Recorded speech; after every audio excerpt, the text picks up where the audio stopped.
Chapter 5. Oops, we did it again. You're supposed to fall asleep, Lottie shouts at the princess. She jumps off her bench and stomps her foot against the hard floor, looking very annoyed. Jonah and I exchange a glance. I don't know what to do. Should I speak up or stay hidden behind the bed? I don't understand either, Sleeping Beauty says, rubbing her forehead. Since the day I turned 15, I've been searching everywhere for a spindle. Everywhere. Behind chairs, in closets, under chairs. Now I finally find one. I prick my finger on it and I don't fall asleep? How is that possible? I'm supposed to fall asleep for 100 years and be woken up by my prince in the future. She shoves her finger back at the spindle and pricks herself again. Why isn't this working? I thought she was the clueless princess who wandered into the attic and touched the spindle by accident.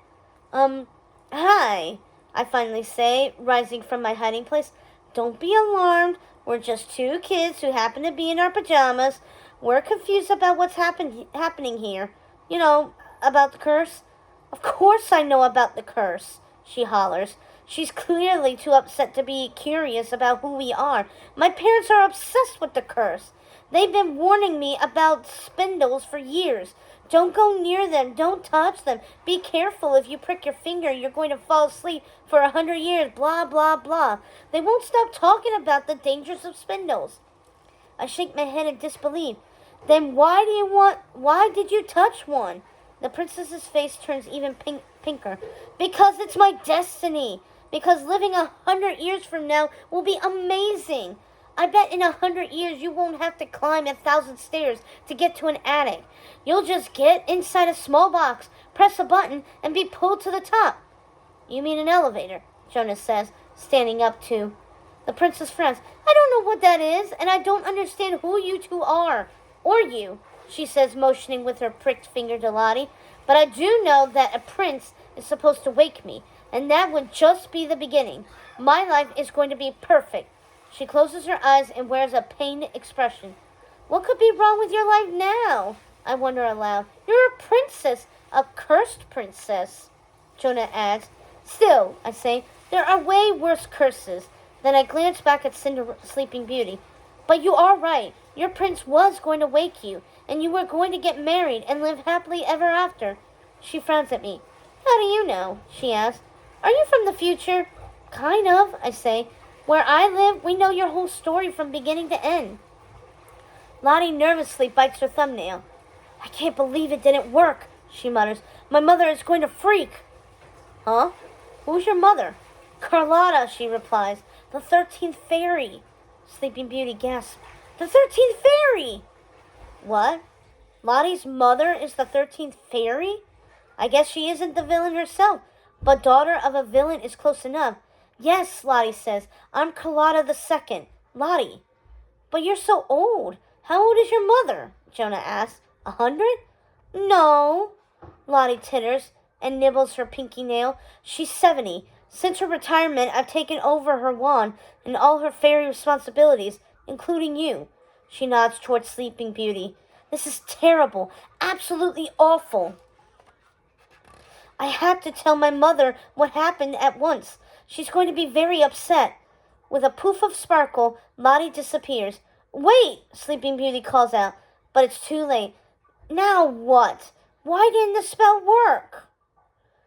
I look at Robin and then back at Sleeping Beauty. Robin is asleep. Sleeping Beauty is awake. I clear my throat. I'm sorry, but I think my friend Robin accidentally used up your spell. Who? Sleeping Beauty asks. But then she notices Robin lying on the bed with her eyes shut. Is that Robin? Why is she sleeping? Who is she? And who are you people? Can someone explain what's happening? I'm Abby, I say, standing up straight, and this is my little brother Jonah.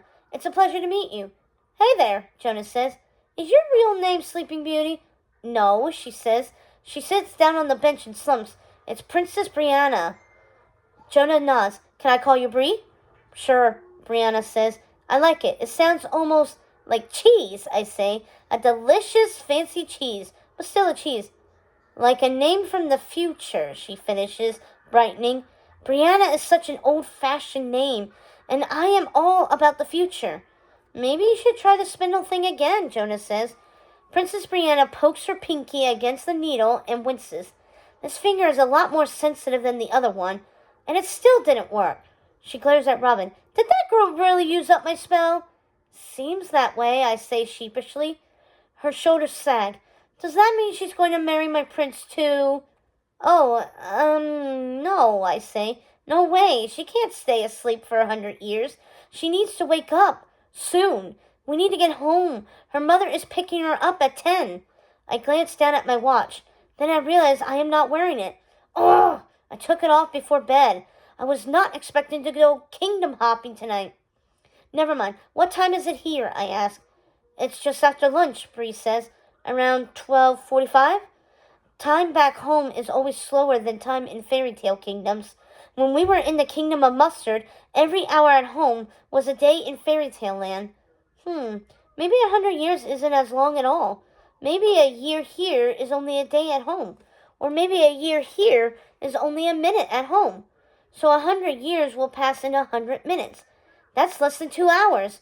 If only we knew what time it is back home, I sigh. I gaze out the skylight and into the clouds. It's getting gray out there. It's 1:45 back home, Jonas says. I look down at him. How do you know that? He waves his electronic game in front of me. This tells the time. Wait, you've had that with you all along? He nods. It was in my pajama pants between my tummy and the elastic band. I grab the game and see that it does indeed tell the time. 12:47 to be exact. You're lucky you didn't lose it. He snorts. You're lucky I know what time it is. I shove the game back at him.